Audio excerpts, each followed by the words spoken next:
The last night of sweet freak out days of Polly Joseph. Polly നിനക്കെന്താ ഒരു mood off? ആ പെണ്ണ് മനസ്സിന്ന് പോണില്ല.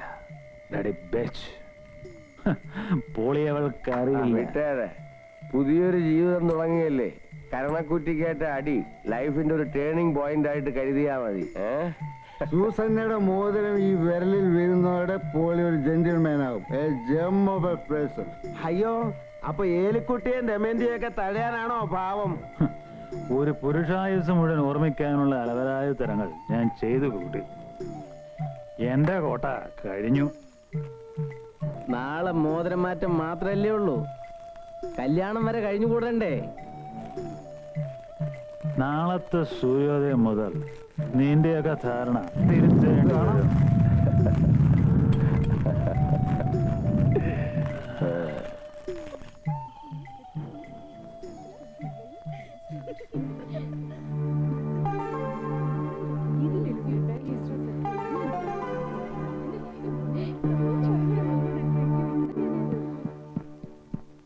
ലോലച്ചാ, എന്താ?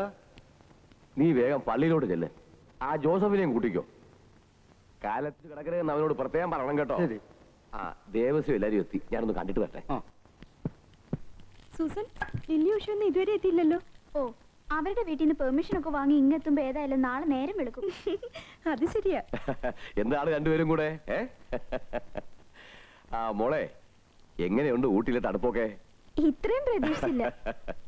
പരാതി വല്ലതും ഉണ്ടെങ്കിൽ പോളിച്ചിനോട് നേരിട്ടങ്ങ് പറഞ്ഞാ മതി. റിംഗ് എക്സ്ചേഞ്ച് ഇവിടെ വെച്ച് നടത്തണമെന്ന് അവരായിരുന്നു നിർബന്ധം. പോളി എന്തിയെ? അവൻ ഇന്നലെ ഇങ്ങ് എത്തി. കൂടെ കുറെ ഫ്രണ്ട്സും ഉണ്ട്. എല്ലാത്തിനെയും ഒന്ന് സൽക്കരിക്കാൻ കൊണ്ടുപോയിരിക്കുക. ആ ദേവസ്യ, ഇവിടത്തെ സെക്കൻഡ് ഫ്ലോർ മുഴുവൻ നമുക്ക് വേണ്ടി ഒഴിച്ചിട്ടിരിക്കുക. വരുന്നവരെയൊക്കെ എങ്ങനെയാണെന്ന് വെച്ചാൽ അങ്ങോട്ട് താമസിപ്പിക്കുക.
പ്ലീസ് ഒന്ന് തുറന്നു വിടേ, പ്ലീസ്.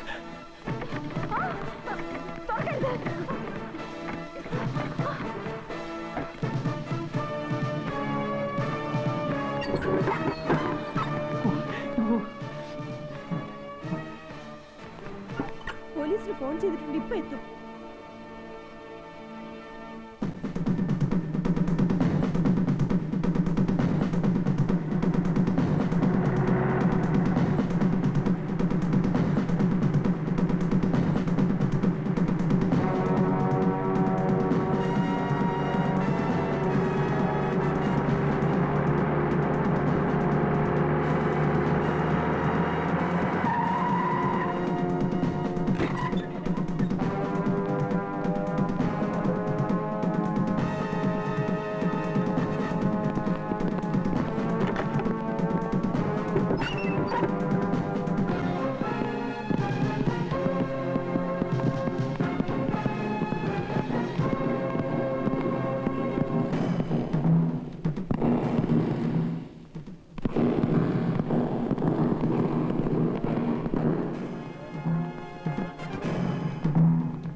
ഏറെയാവുള്ളേ ഏറെടാ.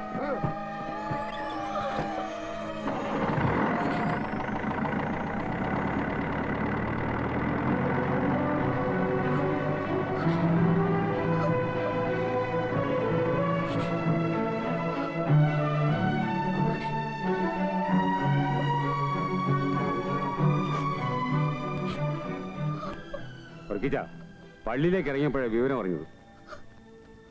എന്റെ മകളുടെ ജീവിതം എനിക്ക് വലുത്. ഈ ബന്ധം ഇനി വേണ്ട വർഗീച്ച. അല്ല ദേവസ്വം, ഒന്നും പറയണ്ട, ഇത് നടക്കില്ല. കേറ്. സൂസൻ വാ. കുട്ടി വിഷമിക്കരുത്. ഇത് നടക്കാത്തത് കുട്ടിയുടെ ഭാഗ്യമായി കരുതിയാൽ മതി. ഒരുപക്ഷെ എല്ലാം കഴിഞ്ഞതിന് ശേഷമാണ് ഇങ്ങനെ സംഭവിച്ചിരുന്നെങ്കിൽ ജീവിതകാലം മുഴുവൻ വേദനിക്കേണ്ടി വരുമായിരുന്നില്ലേ?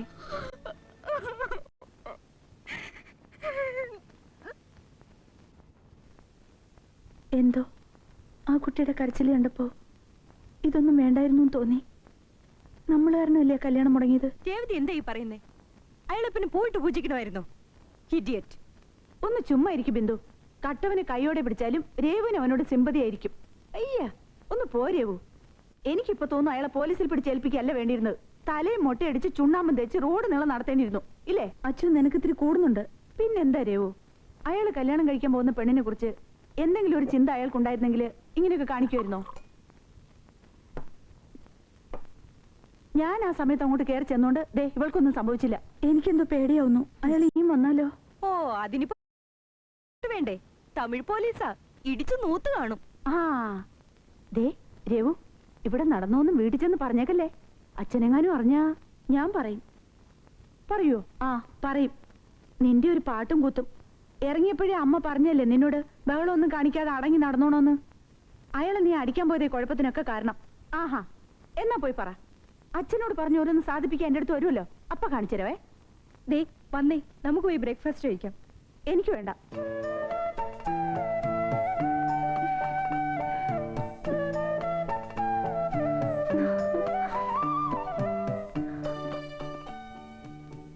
അപ്പോഴേക്കും എന്റെ ചക്കര ബുദ്ധൂസ് പിണങ്ങിയോ? പറയില്ല കേട്ടോ. ഓരോ തെറ്റ് നീ ചെയ്യുമ്പോഴും ഈ അപ്പച്ചനത് തിരുത്താൻ ശ്രമിച്ചിട്ടുണ്ട്. അപ്പോഴൊക്കെ നീ ആ തെറ്റുകൾ ആവർത്തിക്കുകയായിരുന്നു. പയ്യമോനെ, ഇനി എനിക്കെന്നല്ല ആർക്കും ആകില്ല നിന്നെ തിരുത്താൻ. ആ SIയുടെ കാല് പിടിച്ചിട്ടാണെങ്കിലും നിന്നെ ഞാൻ ഇറക്കിക്കൊണ്ടുവന്നത് അപ്പച്ചൻ ചെയ്യേണ്ടത് ചെയ്തില്ലെന്ന് ഒരിക്കൽ പോലും നിനക്ക് തോന്നരുത്. അതിനുവേണ്ടിയാ. മരിക്കാൻ നേരത്ത് നിന്റെ അമ്മച്ചിക്കൊരു പ്രതീക്ഷയുണ്ടായിരുന്നു. ഒരു വിവാഹത്തിലൂടെയെങ്കിലും നിനക്ക് മാറാൻ കഴിയുമെന്ന്. സാരമില്ല, നീ തെരഞ്ഞെടുത്ത വഴിയാണ് ശരിയെന്ന് നിനക്ക് തോന്നുന്നെങ്കിൽ അങ്ങനെ തന്നെ ആവട്ടെ. പക്ഷേ ഇന്നു മുതൽ നിനക്ക് ഈ അപ്പച്ചനുമില്ലെന്ന് കരുതിക്കോ. എനിക്കൊരു മകനും. അപ്പച്ച,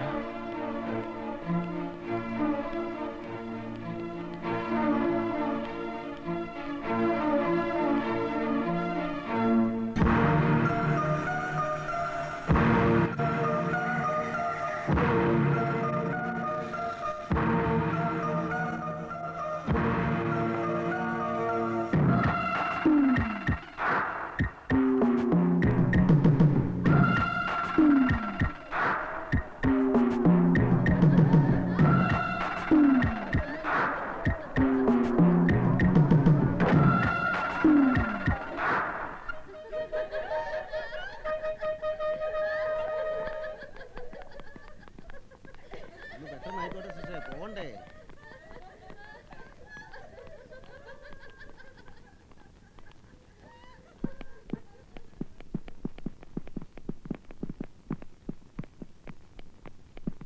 രേവതി എവിടെ? മുറിയിലുണ്ട്. വേഗം വന്ന്, ഇപ്പൊ തന്നെ മണി 10 കഴിഞ്ഞു. രേവു, രേവു.